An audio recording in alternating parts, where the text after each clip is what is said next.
तो आज वाले वीडियो में हम आपको पार्ट 7 का डिस्कशन करेंगे।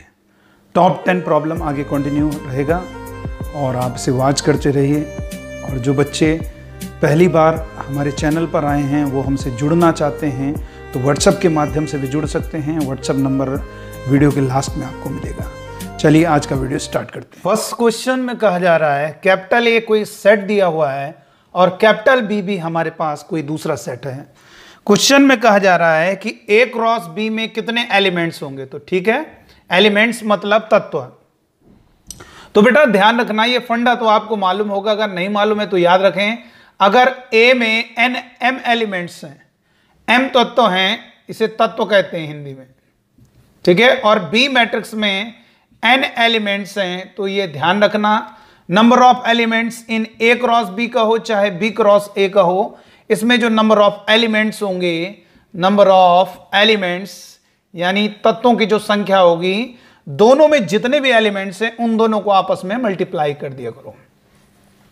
इसका मतलब ए में कितने एलिमेंट्स हैं 1 2 3 4 और इनटू बी में कितने एलिमेंट 1 2 3, तो 4 3 12। बहुत इजी है, इसका आंसर जो होगा वो आपका सी पार्ट। सेकंड क्वेश्चन में गिवन है, ये आपको दिया हुआ है।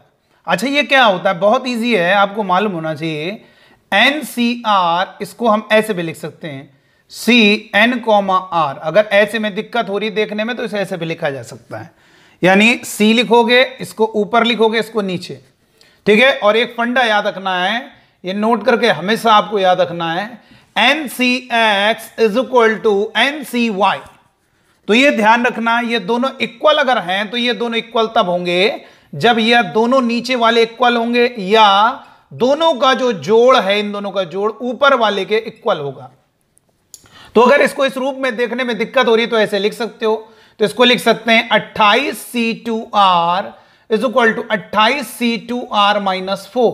तो एक बार ये दोनों इक्वल कब होंगे बेटा, ये दोनों इक्वल कब होंगे, ये दोनों इक्वल तब होंगे बराबर जब ये दोनों इक्वल हों। तो एक बार इन दोनों को बराबर करोगे तो 2R is equal to 2R minus 4। तो यहां से 0 is equal to which is impossible, R नहीं आ पाएगा। और एक बार इन दोनों का जोड़ ऊपर वाले के इक्वल होगा, 2R plus 2R minus 4 is equal to 28। 2R में 2R जोड़ोगे 4R माइनस का 4 इज इक्वल टू 28। तो 4R is equal to 28 plus का माइनस 4 उधर गया 4R इज इक्वल टू 28 में 4 जोड़ोगे 32, R इज इक्वल टू 7। कैसे, सॉरी 8 डिवाइड में चला जाएगा 4 32 के, तो 4 8 32, R इज इक्वल टू 8।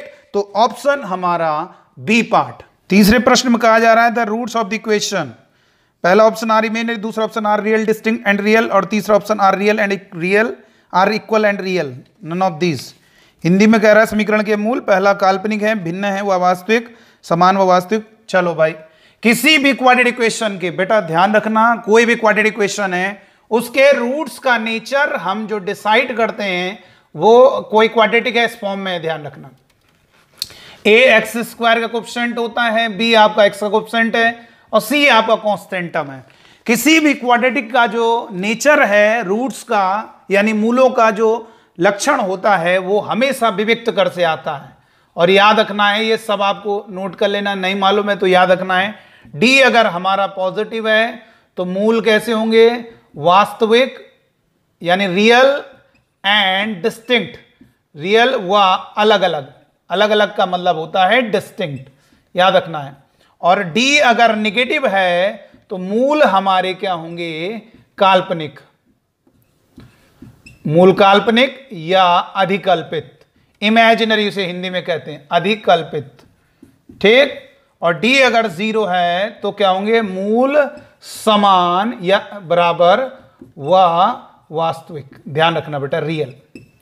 तो किसी भी क्वाड्रेटिक का रूट्स का नेचर हमेशा कौन डिसाइड करेगा, डिस्क्रिमिनेंट।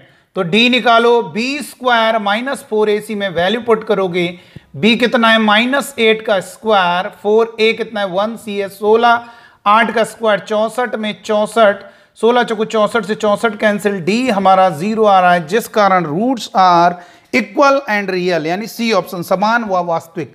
तो इसका आंसर सी। चौथे सवाल में the length of the latus rectum of the ellipse, इस दीर्घवृत्त का जो है नाभिलंब बताना है। तो आप जानते हो नाभिलंब की लंबाई 2b² अपॉन ए बी होती और 2a², तो ये नहीं, दोनों में से कोई एक लगा दो। ये क्लियर होना चाहिए। एलिप्स अगर हमारा मेजर एक्सिस एक्स एक्सिस में है तो ये होगा, अगर ए बड़ा है, जो बड़ा होगा उसका लेटर नीचे होगा। ए बड़ा है तो ए वाला नीचे, बी बड़ा है तो बी वाला नीचे। a² b² में कौन बड़ा है? तो एक काम करेंगे, इसे स्टैंडर्ड फॉर्म में बनाएंगे। 36 से डिवाइड करोगे 4 से कटेगा 9, और इसे 36 से डिवाइड करो 9 काटेगा 4, 36 से 36 को डिवाइड करोगे 1। तो जाहिर सी बात है a² हमारा 9 है। आपको मालूम है x² के डिवाइड में जो लिखा होता है, क्योंकि आपको मालूम है x² के डिवाइड में जो होगा a², तो यहां से क्लियर हो गया a² की वैल्यू ज्यादा है b² से, जिस कारण x एक्सिस में मेजर एक्सिस होगा। तो length of latus rectum 2b² upon a, b² कितना है बेटा 4, और a कितना है, इसका अंडर रूट होता है a, इसका अंडर रूट a यानी 3, तो ये कितना होगा 2 चौको 8/3। पांचवें क्वेश्चन में कह रहा है इफ fx ये दिया हुआ है और इसकी वैल्यू पूछी जा रही है, तो ठीक है कोई दिक्कत नहीं। f dash x differentiation, dash का मतलब डिफरेंशिएशन करो, इसका अवकलन x² का 2x, तो 2 2 4x, 3x का होगा 3, इसका होगा 0।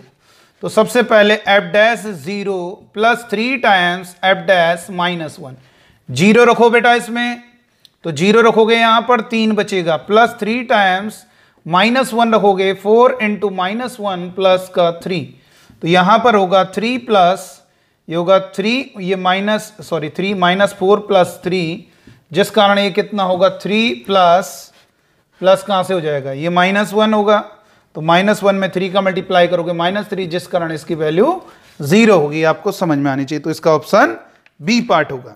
6th क्वेश्चन में कह रहा है what is ln x dx, इसकी वैल्यू बतानी है।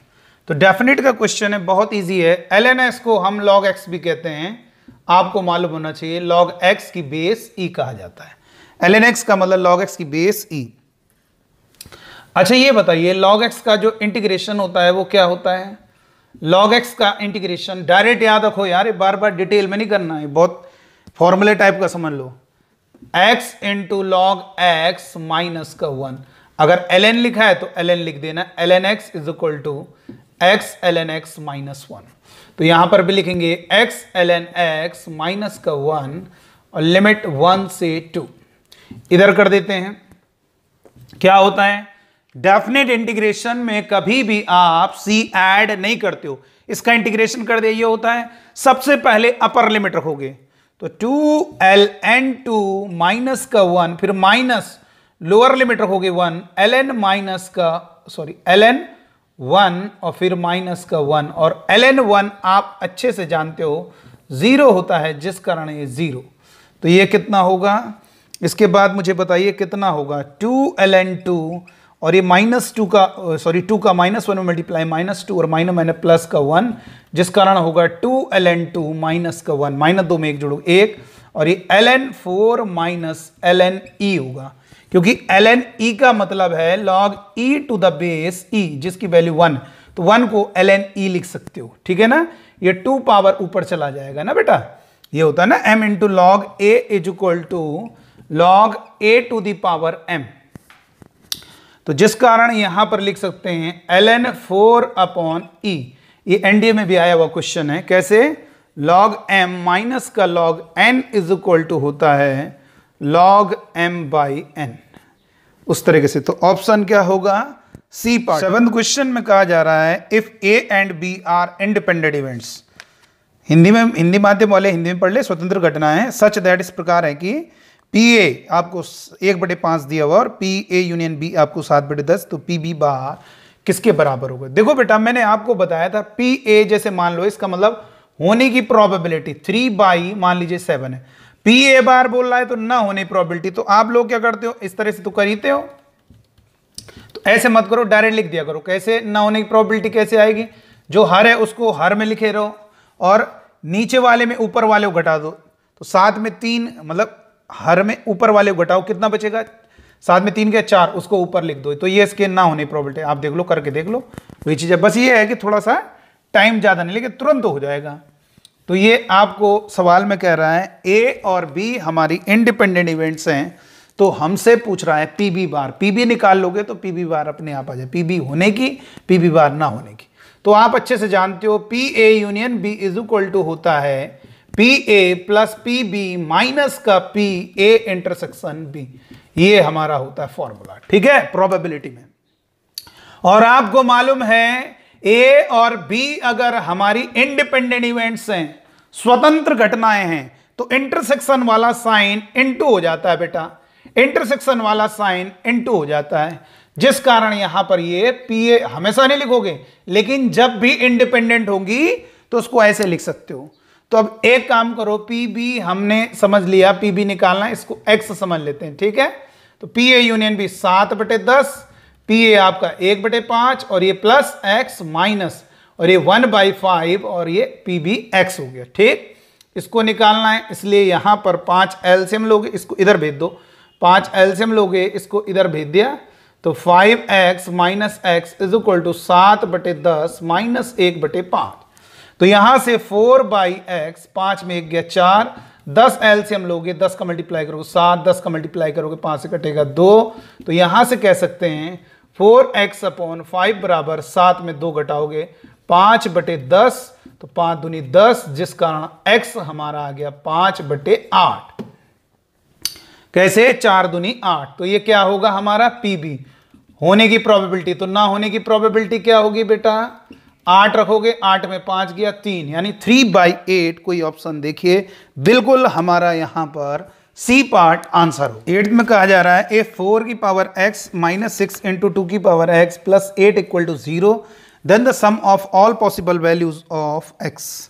तो x के सभी संभव मानों का योग, यानी x के जितने भी मान आ रहे हैं इस समीकरणों को सॉल्व कर लीजिए, हल कर लीजिए, और x की जितनी वैल्यू प्राप्त हो रही है उन सबको जोड़ दीजिए, तभी तो कह रहा है x के सभी संभव मानों का योग। तो एक काम करेंगे, इसको आप 4 की पावर x को लिख सकते हैं 2 की पावर, ऐसे लिख सकते हो ना, यानी इसको ऐसे भी लिखा जा सकता है 2 की पावर x का होल स्क्वायर, बात तो वही है। तो 2 की पावर x का होल स्क्वायर माइनस 6 इंटू 2 की power x plus 8 is equal to 0, और थोड़ी देर के लिए 2 की पावर x को t लेट कर लिया आपने, तब भी वही होगा, 2 दूनी 4, वही चीज हो गई। तो टी स्क्वायर माइनस का 6t plus 8 is equal to 0। इसके फैक्टर क्या होंगे? डायरेक्ट बताओ, डायरेक्ट फैक्टर बताओ। दो नंबर ऐसे लीजिए जिनको मल्टीप्लाई करने पर 8 आ जाए, जोड़ने पर -6 आ जाए, -4 -2, इन दोनों गुणा करोगे 8, इन दोनों को जोड़ोगे -6। तो एक बार इसको लिखा, एक में इसको लिखा, एक बार इसको 0 करोगे तो t इज इक्वल टू -4 उधर जाएगा 4, एक बार इसको 0 करोगे तो t इक्वल टू 2। तो एक बार क्या करोगे बेटा, ध्यान देना, t इज इक्वल टू 4, तो t की वैल्यू वापस रख दी, t क्या है 2 की power x is equal to 4 को लिख दिया 2 स्क्वायर, तो बेस सेम है, पावर इक्वल होगी, x इक्वल टू 2, और एक बार t इक्वल टू 2 का मतलब 2 की power x is equal to 2, तो बेस सेम है तो पावर इक्वल होगी। तो x के कितने मान आ रहे हैं? 2 वैल्यूज आ रही हैं, अब उनका सम का मतलब योगफल, तो उनका योगफल कितना होगा बेटा? उनका योगफल 2 में 1 जोड़ोगे 3, जिस कारण हमारा आंसर 3, यानी हमारा आंसर बी। 9th क्वेश्चन बहुत ही आसान है, इसमें कहा जा रहा है if the roots of the question are in the ratio 2/3 then which one of the following is correct. यदि समीकरण के मूलों के मूल 2/3 के अनुपात में हो, तो बहुत ईजी है बेटा, और ये हमने आपको अभी कुछ दिन पहले एक लिंक भी भेजा था व्हाट्सएप ग्रुप में, इसीलिए कह रहे हैं जो लोग ऐड नहीं ऐड हो जाएं, और वीडियो के लास्ट में आप देखिएगा व्हाट्सएप नंबर है, वहां पे मैसेज लिखें name city and your goal, तो वहां पर आपको हम ग्रुप में ऐड कर देंगे, फिर आपको पीडीएफ और बहुत इंपॉर्टेंट चीजें मिलती रहेंगी। तो यहां पर बताइए इसको क्या करना है, किसी भी क्वाड्रेटिक डिटेल में नहीं करना, तुरंत ट्रिक से करना ऐसे सवाल। मूलों का अनुपात जब भी दिया हो, किसी भी द्विघात समीकरण के मूलों का अनुपात मान लीजिए m/n दिया, तो क्या लगाना आपको फंडा? जीपी फंडा याद है? थोड़ा जीपी याद करते हो, सर जीपी कहां आ गई? अरे थोड़ा मतलब याद करने के लिए, बीच का स्क्वायर इन दोनों गुणा, तो जीपी नहीं आई है, लेकिन उससे थोड़ा याद करें, कोएफिशिएंट पे ध्यान देना, गुणांकों पर, तो उससे याद रखो फंडा क्या लगाना है। जब भी मूलों का अनुपात दिया हो तो तुम पहले बीच वाले का स्क्वायर, इससे याद रखना जीपी में जो होता था, इन दोनों को मल्टीप्लाई के लेफ्ट साइड में इन्हीं दोनों को मल्टीप्लाई करके लिखोगे, और राइट साइड में इन दोनों को जोड़ोगे और होल स्क्वायर करोगे। इस कॉन्सेप्ट को लगा देना, आपका सवाल सॉल्व हो जाएगा। आइए हम इस कॉन्सेप्ट को लगाते हैं। क्या कह रहा है, मूलों का अनुपात इधर ही देख लो, यहीं पर ही लगा देना, ये फर्स्ट और ये सेकंड और ये थर्ड, तो बीच का स्क्वायर इन दोनों के मल्टीप्लाई के बराबर, पहले और लास्ट के मल्टीप्लाई के बराबर। लेफ्ट साइड में क्या लिखोगे, इन दोनों गुणा करके लिखोगे 6, और राइट साइड में इन दोनों को जोड़ोगे 2 और 3 5, उसका स्क्वायर करोगे 25, जिस कारण यहां पर कितना होगा आंसर, 4 छक्का 24, 4 छक्का 24, 20 square is equal to 25 3 75 AC, और यहां अच्छा ये काटा नहीं हमने, सॉरी, ये होगा 3 से कैंसिल कर दो, 3 दूनी 6, 4 दूनी 8, 20 square is equal to 25 AC। तो ऑप्शन ढूंढ सकते हो, 8B square is equal to 25 AC, 8B square is equal to 25 AC, बिल्कुल डी पार्ट यहां पे आंसर है। 10वां सवाल तो बहुत ही ईजी है। What is the value of the minor of the element 9। इस डिटरमिनेंट का जो 9 एलिमेंट है, कोई है, बिल्कुल है, इसका माइनर निकालना। माइनर को हिंदी में कहते हैं उपसारणिक। तो उपसारणिक कैसे निकालोगे, सिंपल है, जिसका भी उपसारणिक बोलेंगे वो जिस स्तंभ में है, कॉलम में, जिस रो में, उसको छोड़ दो, जो बच रहा है उसको इस डिटरमिनेंट के अंदर लिखो। 19 13 2 1, इसको सॉल्व कर लो, वही उसका माइनर होगा। तो 19 से कम 19, 13 दूनी 26, 26 में 19 में 26 जाएगा, माइनस का 7, जिस कारण हमारा बी पार्ट, तो ये हमारा आंसर हो गया। तो इस प्रकार आपने देखा, और इसी तरीके से और भी वीडियोस आपको मिलती रहेंगी, इसलिए जो बच्चे हमारे चैनल पर नए हैं वो चैनल को सब्सक्राइब कर लें, क्योंकि इसी तरीके से आपको और भी वीडियोस का नोटिफिकेशन तभी मिल पाएगा।